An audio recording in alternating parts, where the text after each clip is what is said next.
તરફ વડોદરામાં પણ કાળઝાળ ગરમી વચ્ચે મતદાનની તૈયારી। વડોદરામાં હાલ 39 ડિગ્રીની આસપાસ તાપમાન નોંધાયું છે। ઈવીએમ વિતરણ સ્થળે ગરમીથી રાહત માટે મંડપ પણ લગાવાયા છે। કર્મચારીઓ અધિકારીઓ માટે પંખા કુલર સહિતની વ્યવસ્થા કરાઈ છે। સાવચેતીના ભાગરૂપે મેડિકલની ટીમ પણ તૈનાત રહેશે। મતદાન મથકો પર મંડપ પાણી અને પંખા સહિતની વ્યવસ્થા પણ ગોઠવવામાં આવી છે।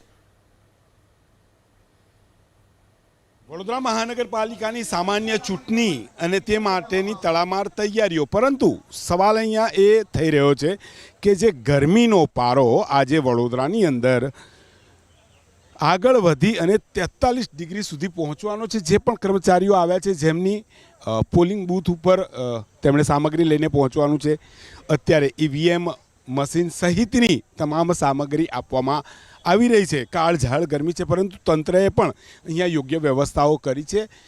ખૂબ વિશાળ મંડપ તો બાંધ્યો છે, પંખાની વ્યવસ્થા છે, તો સાથે જ્યાં મુખ્ય જે ઈવીએમ મશીનનું વિતરણ છે ત્યાં કુલરની પણ વ્યવસ્થા જોવા મળી રહી છે। સ્ટ્રોંગ રૂમથી તમામ જે ઈવીએમ મશીન છે તે અહીંયા લાવવામાં આવ્યા છે। ઈવીએમ મશીન જોઈ રહ્યા છો, સાથે સાથે અહીંયા અધિકારીઓ કુલરની વ્યવસ્થા, પંખાની વ્યવસ્થા, પાણીની વ્યવસ્થા, તમામ પ્રકારની વ્યવસ્થા જોવા મળી રહી છે। ત્યારે કાળઝાળ ગરમીની અંદર વડોદરાની અંદર અહીંયા વ્યવસ્થાઓ સંપૂર્ણ જોવા મળી રહી છે। એક વાત પણ કરવાની કોશિશ કરીશ, સાહેબ 42-43 ડિગ્રીની તાપમાન વધશે અત્યારે પણ છે, કયા પ્રકારની વ્યવસ્થા?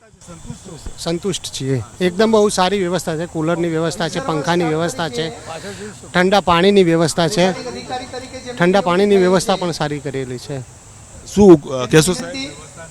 વ્યવસ્થા તો આટલી એક્સેલન્ટ વ્યવસ્થા છે।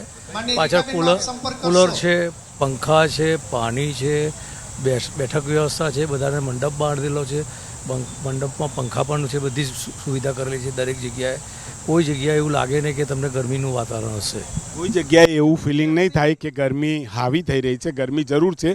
વડોદરામાં 42 થી 43 ડિગ્રી તાપમાન જવાની શક્યતાની વચ્ચે અહીંયા તમામ જે વ્યવસ્થાઓ છે, ઈવીએમ અને ચૂંટણી સાહિત્ય સામગ્રી આપવામાં આવી છે, ત્યાં પંખા, મંડપ, પાણી, કુલર સહિતની તમામ વ્યવસ્થા જોવા મળી રહી છે। એટલે ક્યાંક ગરમીમાંથી જે કર્મચારીઓ અને અધિકારીઓ છે તે રાહત અનુભવતા જોવા મળી રહ્યા છે। કેમેરામેન પરેશ ધોળકિયા સાથે લોરેન્સ પરમાર, એબીપી અસ્મિતા, વડોદરા।